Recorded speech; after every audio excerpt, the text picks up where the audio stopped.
we'll build a strong foundation to hold our beautiful temple.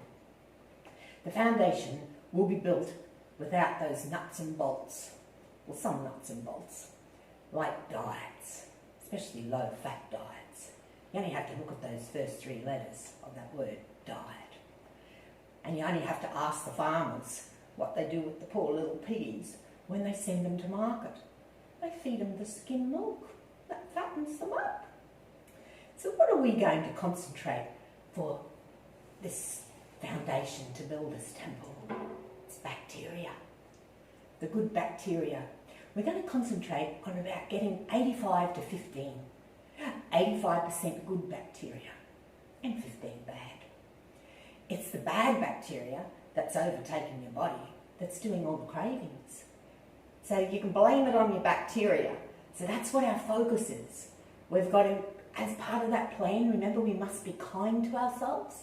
So we must put away words like, I must lose weight, I've got to drop this weight, I hate this weight, I hate this body. Because you don't. You'll love it. It's the bacteria that you dislike. And we're going to get rid of that bad bacteria. We're going to get rid of most of it. We're going to get the balance right. We're going to add good fats. Fats like good coconut, organic coconut oils, organic olive oils, avocados. In your downloads, there's a lot there for you to digest, but there's a part there which will tell you all about the different systems that make up our body and how it does affect our weight, especially the thyroid. And in there, I'll talk about adding an oil, cod liver oil, and adding sardines. Now, that might be not the right choice. And if it's not the right choice for you, well, we can always find another choice. And the choice for then would be something like hemp seed oil, which is a wonderful oil to add there. So there's always a choice. So how are we going to do this bacteria? How are we going to balance our bacteria? Okay, we're going to go gentle on our bodies, on our gut, for 2 days. We're going to slacken off on food. That's the answer. We're not going to fast. We're just going to slacken off. This is where we're going to get to know our soups. So our soups, we're going to wake up in the morning and we're going to have soup for breakfast. Now this might sound a bit strange to some, but the Japanese have been doing it for years. The wonderful miso soup. That is a lovely soup to have for breakfast. You can even add one of your eggs, like your boiled eggs, to start with, so you get onto the right track, so that you have got a bit of protein in there that will give you a bit of bulk. But soups are the answer. So not lunchtime, just for 2 days. At lunchtime, even when you come home from work, it's cups of soup time. We're also going to add kefir. We're going to add kefir. Now, did you know that in Russia, kefir is still used today for obese patients in hospitals where they actually do kefir fasts and they have results really fast. But we're not going to do that. We're not going to do anything really drastic.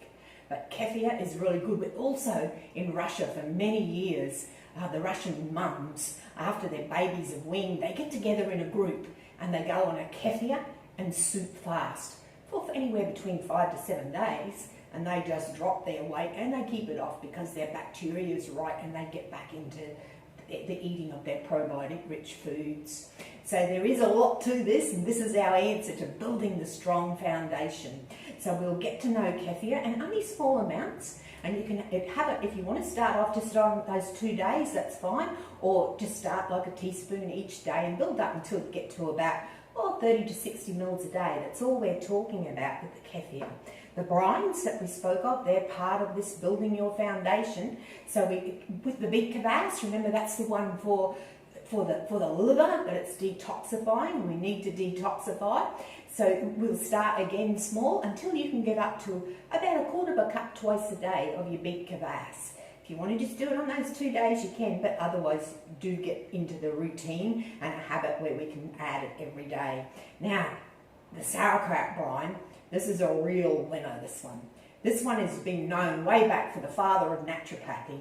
And that's going way back in time. He actually said that this was the tonic, that it was like the broom that went through and swept out the intestines. He said for children that have got parasites, worms, this is your answer. So it's the answer for us all, because we're all children at heart, but it's the answer for us all that we must get into the habit of having our sauerkraut brine so that we can sweep out if parasites are one of our problems, and if they're all in there chewing away being hungry, you're going to be hungry. So this is a really good, well, it's part of the foundation. So we've got the kefir, the big kvass, the sauerkraut brine, and even kimchi brine is good to add as well. Kimchi is known and has been researched and has been proven that it actually drops your cholesterol. So there's lots of little things here that we're going to add, and we're going to do it slow, slow, slow, because we've got to build this right foundation. That's what the answer is to replace, remember, the bad bacteria with good bacteria. Replace that intestinal lining that's causing all the problems. It doesn't matter. It really doesn't matter if you have, a thyroid problem, you have a cholesterol problem. It's all coming down to this bad bacteria. So that's what we're going to focus on. We're not going to focus on, I've got this wrong with me, I've got that wrong with me, and that's why I'm carrying this stubborn weight that I can't lose. We're going to reduce, we're going to repair, we're going to replace, we're going to replenish, and we're going to have the strong foundation. So here's your key. You've got your hand over to your body, to your temple. Go build it. And remember, we're here for support.